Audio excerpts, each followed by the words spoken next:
नहमदुहु व नुसल्ली अला रसूलिहिल करीम, अम्मा बाद।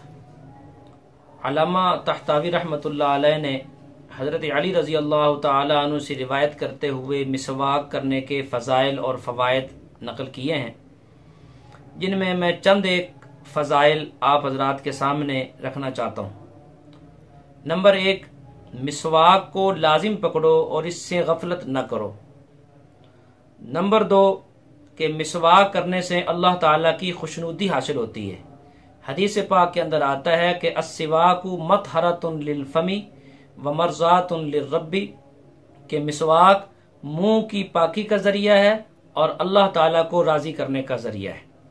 और मिसवाक के जरिए से जब वुजू करते हैं और उसके बाद नमाज पढ़ते हैं तो ये नमाज के अजर को 99 गुना से लेकर 400 गुना तक सवाब को बढ़ा देता है।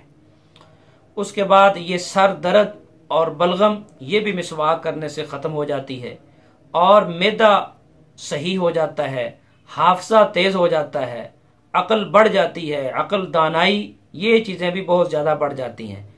खाना ये जल्दी हजम कर देती है, पुल सिराज से बिजली की तरह गुजारने में आसानी पैदा करती है, बुढ़ापे को रोकती है। मिसवाक करने वाला आदमी बूढ़ा बहुत कम होता है।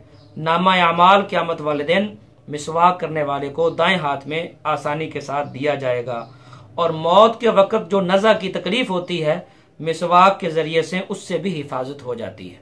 और सबसे अहम बात यह है कि जो आदमी मिसवाक एहतमाम के साथ करता है, मरते वक्त अल्लाह ताला उसको कलमा पढ़ना नसीब फरमा देते हैं। चंद एहतियातें हैं कि एक तो यह है कि मिसवाक को मुट्ठी से ना पकड़ा जाए, इससे बवासीर पैदा हो जाने का खतरा है, उलमा ने लिखा है।